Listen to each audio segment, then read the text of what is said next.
This is Revathi. Welcome back to అందమైన కథల పొదిరిల్లు. ప్రియమైన రాక్షసి ఎపిసోడ్ నెంబర్ 156.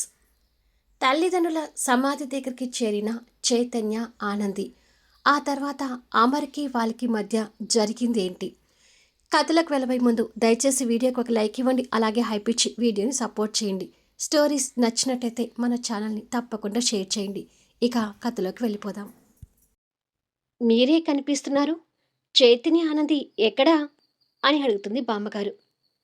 చైతన్య ఆనంది వాళ్ళ తల్లిదండ్రుల సమాధులు చూడటానికి వెళ్ళారు బామ్మ అంటాడు అశ్విన్.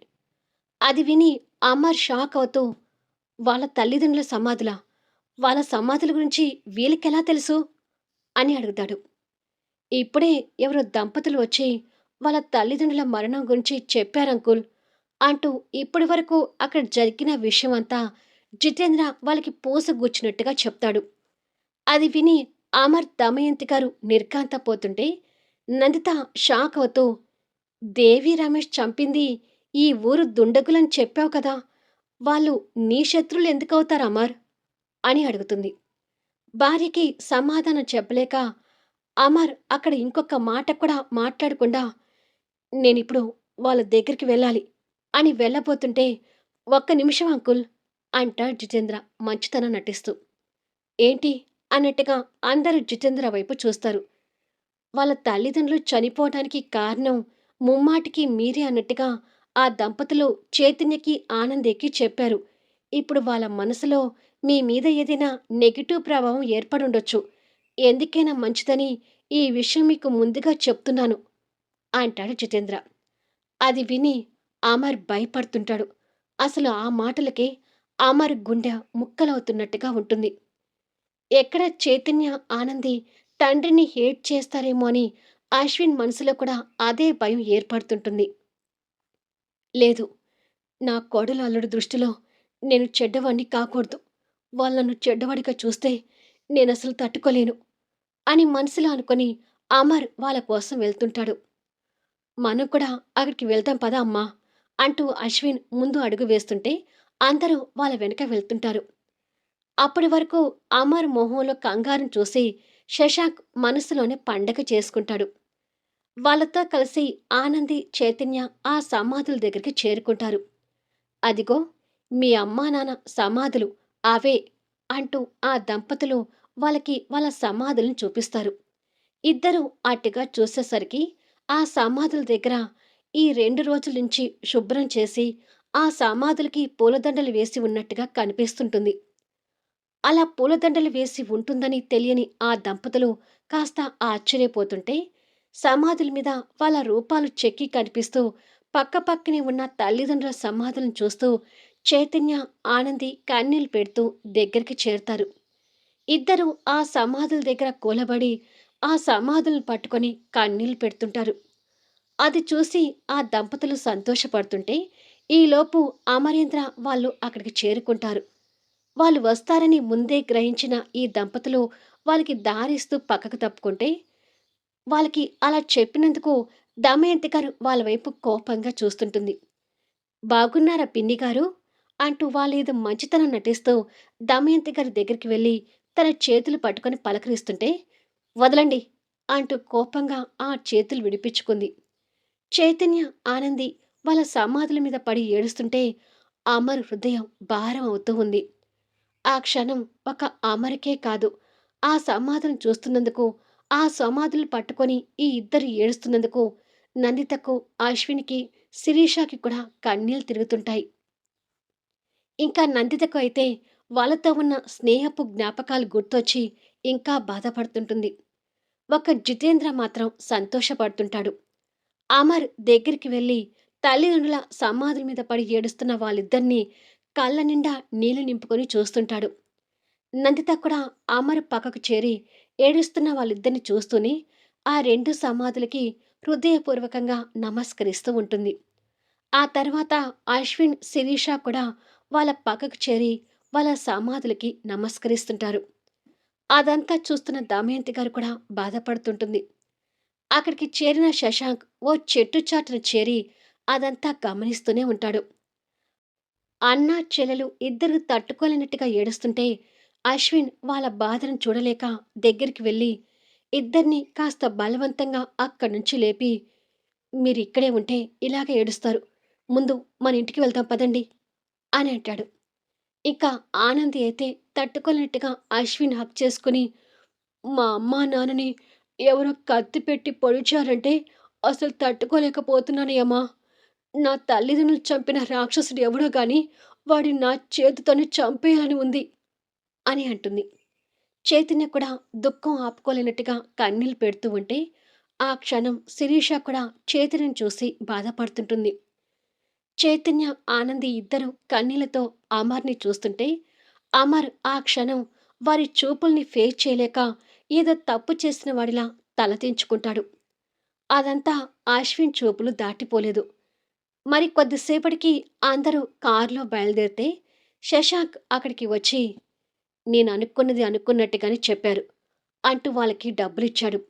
ఆ డబ్బులు చూసి వాళ్ళు సంతోషపడుతుంటారు. ఇంటికి వచ్చిన అందరూ తలా ఒక దిక్కు కూర్చొని బాధపడుతుంటే అమర్ మాత్రం అక్కడ ఉన్న గోడకు ఆనుకొని చేతులు కట్టుకొని కన్నీటి పొరలతో నిలబడి ఉంటాడు. చైతన్య ఆనంది కన్నీళ్లు అసలు ఆగటం లేదు. అసలు ఈ ఊర్లో నీ శత్రువులు ఎవరున్నారు అమర్? నీ శత్రువులు వాళ్ళని చంపడం ఏంటి అని అడుగుతుంది నందిత. భార్య అడిగిన దానికి అమర్ ఏం సమాధానం చెప్పాలో పోల్చుకోలేకపోతుంటే కొడుకు బాధని అర్థం చేసుకున్న దమయంతి గారు ఏదో కవర్ చేయాలని చూస్తూ, మొదట్నుంచి ఈ ఊర్లో రాజకీయం గొడవలు ఉన్నాయి కదమ్మా. ఆ రోజుల్లో అమర్ కూడా ఈ ఊరు సర్పంచ్గా నిలబడాలని చూశాడు కదా. అమర్కి సపోర్ట్గా రమేష్ దేవి వాళ్ళు కూడా ఉన్నారు కదా. ఆ టైంలో ఇప్పుడు హోమ్ మినిస్టర్ కోటేశ్వరరావు అప్పుడు ఎమ్మెల్యేగా పోటీ చేసి గెలవటం నీకు తెలిసిందే. ప్రతిపక్షం పార్టీ అయిన అమర్ సర్పంచ్గా గెలవకూడదనే ఉద్దేశంతో కోటేశ్వరరావు మనుషులు అమర్కి సపోర్ట్ చేస్తున్న దేవి రమేష్ని చంపేశారు. అంటే ఇది రాజకీయ హత్య అంటూ ఏదో కవర్ చేసింది. ఆ రోజుల్లో అమర్ రాజకీయాలు చురుగ్గా ఉండటం నందితకు కూడా తెలిసిన విషయమే కాబట్టి దమయంతి గారు చెప్పింది అందరితో పాటు తను నమ్ముతుంది. వాళ్ళు చనిపోవటానికి అసలు కారణం నువ్వు అని నీకు తెలిస్తే నువ్వసలు తట్టుకోలేవు నందిత. ఈ విషయాలు ఎప్పుడు నీకు తెలియకూడదని నా కొడుకు ఇన్నేళ్ళు మదన పడుతూ వస్తున్నాడు అని మనసులో అనుకొని బాధపడుతుంటుంది దమయంతి గారు.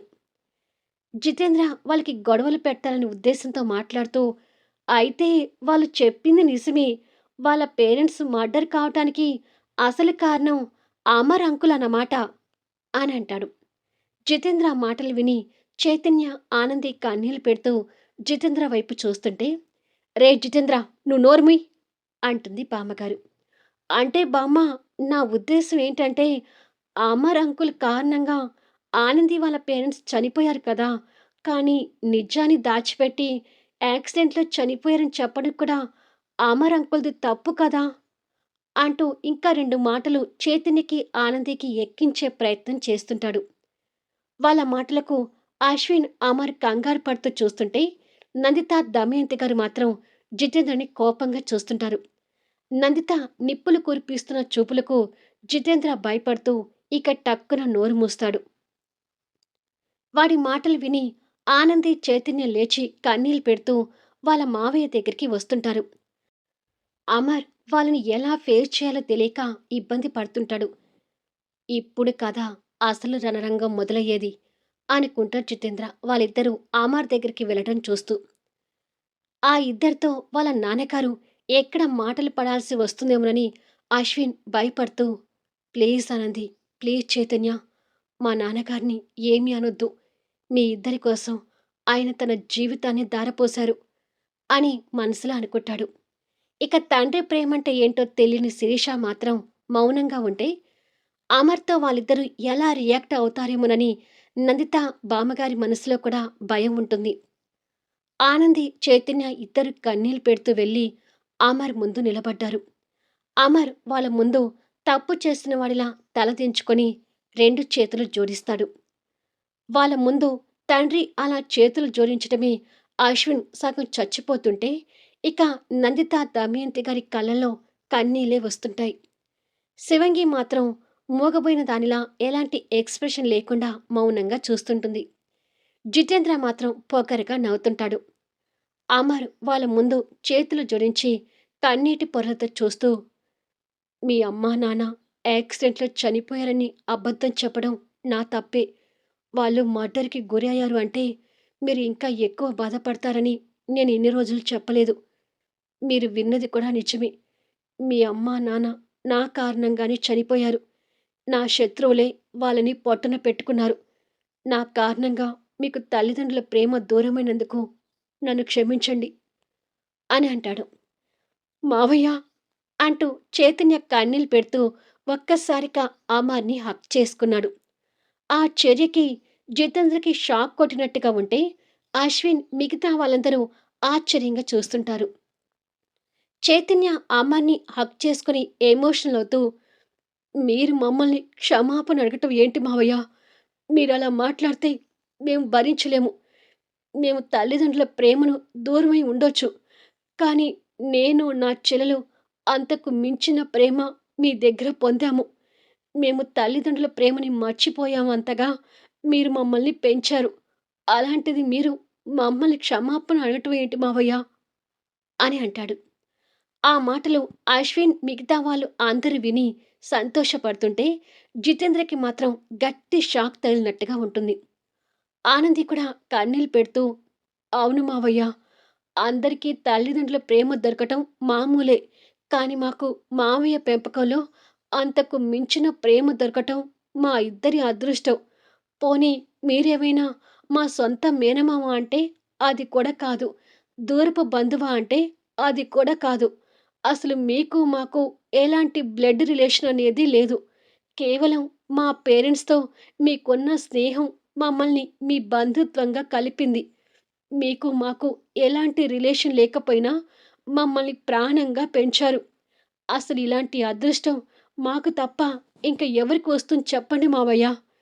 మీలాంటి మంచి మనసున్న మావయ్య ప్రేమ పొందినందుకు నిజంగానే మేము అదృష్టవంతులం. ఇంకొకసారి ఇలా చేతులు జోడించి మాకు క్షమాపణ చెప్పాలని చూడకండి మావయ్య అంటూ ఆనంది ఏడుస్తూ వాళ్ళ మావయ్యకి ఇంకొక పక్కన హగ్ చేసుకుంటుంది.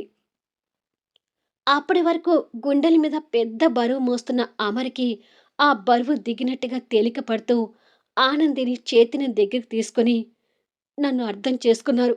నాకు అదే చాలురా అని అంటాడు ఆనంద బాష్పాలతో. బామ్మగారు దగ్గరికొచ్చి చేతిని ఆనందం దగ్గర తీసుకుని, ఇద్దరూ మీ పెంపకంలో పెరిగారు కదా అమర్. మరి నీ పెంపకంలో పెరిగిన వాళ్ళే నిన్ను అర్థం చేసుకోకపోతే ఇక నీ పెంపకానికి ప్రత్యేకత ఏముంటుంది? అని అంటుంది. వాళ్ళని అలా చూస్తున్న అశ్వినికి కూడా ఆనందంతో కన్నీళ్ళొస్తుంటాయి. ఇద్దరూ తండ్రిని అర్థం చేసుకున్నందుకు అశ్విన్ మనసులో కూడా భారం దిగిపోతుంది. నందిత కూడా అదే ఎమోషనల్‌తో ఉంటే, శివంగి మాత్రం ఈసారి కాస్త జాలిగా వాళ్ళ వైపు చూస్తుంటుంది. చైతన్య బామ్మగారి భుజం చుట్టూ చేయి వేసి, మావయ్య ఒక్కరే కాదు బామ్మ. మీరు కూడా మమ్మల్ని సొంత మనవడు, మనవరాల కంటే ఎక్కువగానే చూసుకున్నారు. నేను, నా చెల్లెలు ఏదో జన్మల పుణ్యం చేసుకోబట్టే మీ ఇద్దరి నీడలో పెరిగావేమో అని అంటాడు. అవును బామ్మ. ఎవరో గుర్తు చేస్తేనే తప్ప అసలు మేము మీకు పరాయి వాళ్ళం అనే విషయం మాకు ఎప్పటికీ గుర్తురాదు తెలుసా? అంటుంది ఆనంది. పిచ్చిదానా! మీరు మాకు పరాయి వాళ్ళేంటే? మీరిద్దరూ మా బంగారాలు అంటుంది బామ్మగారు వాళ్ళిద్దరి నుదుట ముద్దు పెట్టుకుంటూ. అమర్ కూడా కొడుకు కోడల దగ్గర తీసుకుని ఆప్యాయంగా చూస్తుంటే, అశ్వినికి ఆ ఇద్దరూ తమ తండ్రి ప్రేమను అర్థం చేసుకున్నారనే సంతోషం ఒకవైపు అయితే, మరోవైపు అలాంటి తండ్రి ప్రేమకు అతను కరువాచిపోయినందుకు బాధతో కన్నీళ్లు పెట్టుకుంటూ అక్కడి నుంచి వెళ్తుంటాడు. అశ్విన్ అలా వెళ్ళటం నందితకి, అమర్‌కి వారి చూపుల్ని దాటిపోలేదు. ఛ! ఏదో పెద్ద యుద్ధమే జరుగుతుంది. తలా ఒక దిక్కు విడిపోతారని నేననుకుంటే, ఇదేంటి ఇంత ఎమోషనల్ సీన్ అయిపోయింది అని అనుకుని జుట్టు పీక్కుంటాడు జితేంద్ర. ఇక అశ్విన్ పెరట్లోకొచ్చి బాధపడుతూ ఉంటే, నందిత వెనుకగా వచ్చి కొడుకు భుజం మీద చేయి వేసి, అశ్విన్ అని అంటుంది. అశ్విన్ వెనక్కి తిరిగి ఆ బాధని కంట్రోల్ చేసుకోలేక తల్లిని హగ్ చేసుకొని, నిజమేనమ్మా. ఆయన గారి ప్రేమను పొందిన చైతన్య ఆనంది అదృష్టవంతులైతే, నేను నా చెల్లెలు మా తండ్రి ప్రేమను పొందలేని దురదృష్టవంతులం అంటూ బాధపడుతుంటాడు. కొడుకు బాధ అర్థమై నందిత బాధపడుతుంటే, ఆ మాటలు చాటుగా వింటున్న ఆమర్ కూడా బాధపడుతుంటాడు. మరి కొద్దిసేపటికి చైతన్య ఒంటరిగా కూర్చొని తల్లిదండ్రులు మర్డర్ కావడం అనే విషయం గురించి బాధపడుతూ ఉండగా, శిరీష చైతన్యని వెతుక్కుంటూ అక్కడికి వస్తుంది. మళ్ళీ నెక్స్ట్ వీడియోలో కలుద్దాం. చైతన్యతో శిరీష ఇప్పుడు ఏం మాట్లాడబోతుంది? ఏదో జరుగుతుందని ఊహించుకున్న శశాంక్ ఇక్కడ జరిగింది విని ఎలా రియాక్ట్ కాబోతున్నాడు? ఇంకా ఈ ఊరిలో జరిగే సన్నివేశాలు ఏంటి? కథ నచ్చితే లైక్ చేయండి, హైప్ ఇవ్వండి, మీ అమూల్యమైన అభిప్రాయాలను తెలియచేయండి. అలాగే మన స్టోరీస్ని తప్పకుండా షేర్ చేయండి. Thank you for listening.